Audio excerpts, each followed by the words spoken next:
Y'all, I'm over this. I'm over it. Over it. It's better in a lot of ways, but in a lot of ways it's not.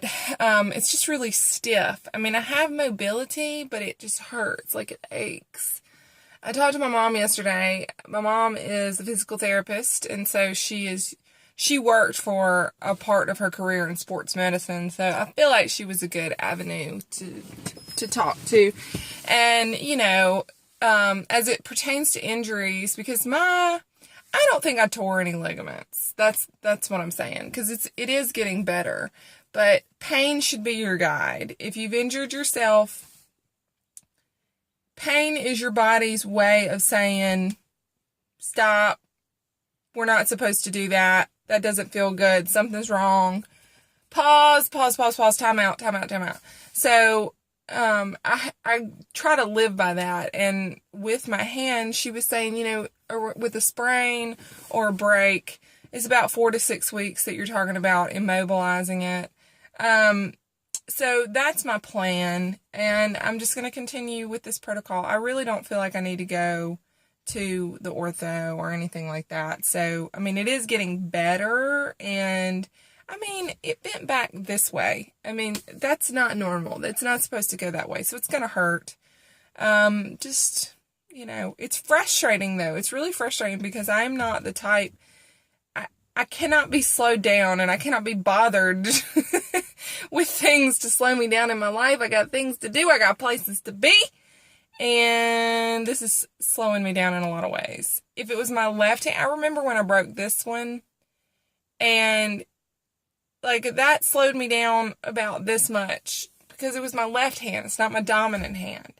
This is my dominant hand. And so I find myself really having to stop and think through some stuff. So there's that. And then our youngest son was very sick over the weekend. He, all of a sudden, Friday night, spiked this 103 fever out of the blue. It was 10 o'clock at night. So we treated it all night. And then on Saturday morning, as soon as urgent care could see us, we were in there. That kid didn't just have one thing. He had 3 things. I was thinking, because he said the bottom of his mouth hurt, and he's 4. So bottom of his mouth, that means throat.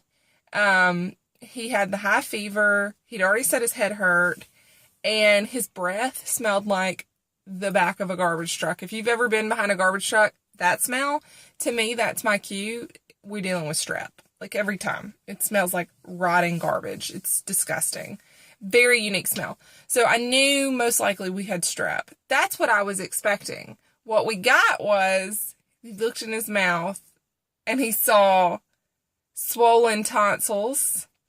And then he looked in his ears, and he saw infection, and he came out and he said, not only does he have tonsillitis and swimmer's ear, which if you've never had swimmer's ear before, let me just tell you, if you want to know what swimmer's ear feels like, take a drill bit and have somebody with a sledgehammer and just wham it into your ear. It hurts so bad. How that baby was not complaining about ear pain is beyond me, but we've always had issues with the ears. But swimmer's ear, tonsillitis, and strep. And then we went to Target to get his prescriptions. He threw up in the middle of the Target. And not that I'm laughing that he threw up, but it was just like, come on, are you kidding me right now? Because he was so sick. Oh, and he was pitiful. He was so pitiful, but he turned a corner yesterday. I think his fever broke sometime in the early morning because he was fine all day. He was fine all day, and then didn't run any fever last night. So I'm happy to report he seems to have recovered, but holy cow, he was so sick, and out of the blue too. We didn't even have any lead up to that. Normally kids get whiny, and we didn't have any of that. Earlier in the week he was a jerk, but and if you don't know me, I say that, and y'all know, don't judge me for calling my kids a jerk. Kids can be jerks too. Even if they're whining about to get sick, they can be jerks too. So he was earlier in the week, but we were coming back from vacation. So I don't know. I didn't want to come back from vacation either. But anyway, got that going on. And then on top of that, I'm taking a really big test for work tomorrow.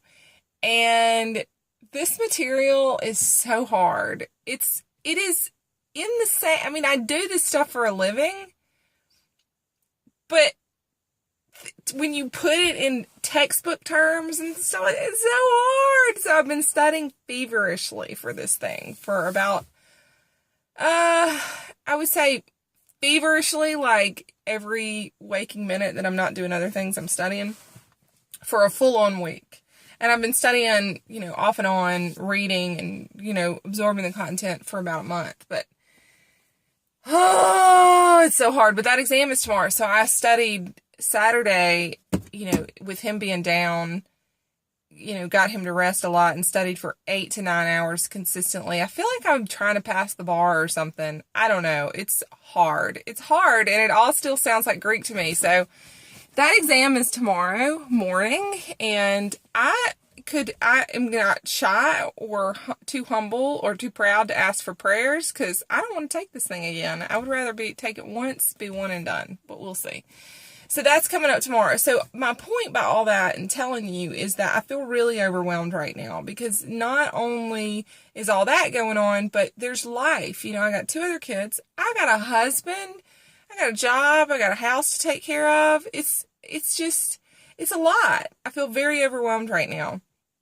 I remember a time in my life when I would allow that kind of stuff to dictate how I, whether or not I completed my workouts. And, all things constant, well, no, not all things constant. That's life. Life is going to throw you curveballs. Life is going to put stuff in your court. You're going to feel really overwhelmed. You can't, I think I just tried to combine 2 different words and make 2 different sentences at the same time. I don't know what I just did. But you can't let your life circumstances be the excuse for whether or not you're going to work hard or you're going to get in there and you're going to do it. You got to get in there and you got to do the damn thing. You know what I'm saying? Like you cannot let your life circumstances, this is what I'm talking about. Oh, I've had a really hard day. I just really feel like I need to go home. I mean, there are times when emotionally and spiritually you got things that you need to do. Like you need to be with your family. You need to be with your loved ones. Yes, that happens. But most of the time, I mean, I know we've all been there where we had a really hard day at work and the last thing that we wanted to do was go to the gym. And so we cover it with this excuse of, I really just feel like I need to go home right now.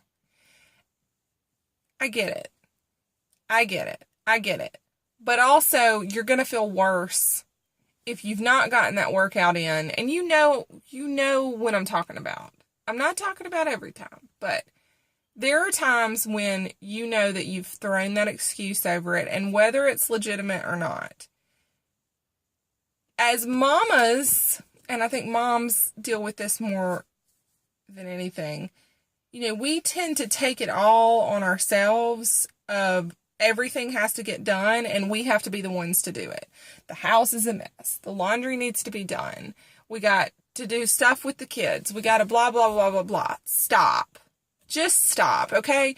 You have a physical set of needs that have to be met. And whether or not you want to recognize that or not, because you feel like you got to tend to everybody else's needs before your own, you have to take care of self at some point because you have physical needs that they ain't going away. They still got to be met. Why are you waiting until the very end to take care of that? Because as a mom, yes, you have things you need to do and you have people in your life you need to count on. But, and here, sure, maybe you can delay and you can put off all your needs for today, tomorrow, next week, next month, next year. Eventually that's going to catch up with you. And I want you to take a beat and I want you to stop. And if all things are the same right now, but fast forward 2 years from now and you've neglected your health and you're not there to show up to take care of things, what's going to happen? What's going to happen? I hate to break it to you, but it's still going to get done because somebody else can do it. It is not the end of the world if the laundry is piling up. It is not the end of the world if your house is a mess.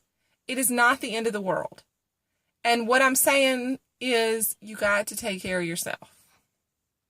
So take that little voice, that little track record that's telling you that you got all the stuff you got to do if you've neglected self for too long, and take care of it. Because it's real easy for your life to overwhelm you and then get to a point where you use that as an excuse, legitimate or not, as it may be. Stop using that as an excuse and take care of self. That other stuff is still going to be there, and you will get to it. Okay? You will get to it. I promise. It's going to be okay. It's going to be all right. All right. Well, y'all pray. We got this exam tomorrow. We got some studying to do, and pray for no more sick kids. Ugh. Anyway. All right. That's it. Y'all have a great day. Happy Monday. Rock and roll. Keep it classy. And don't break anything. Or sprain it. Or tear anything. All the above. Peace out.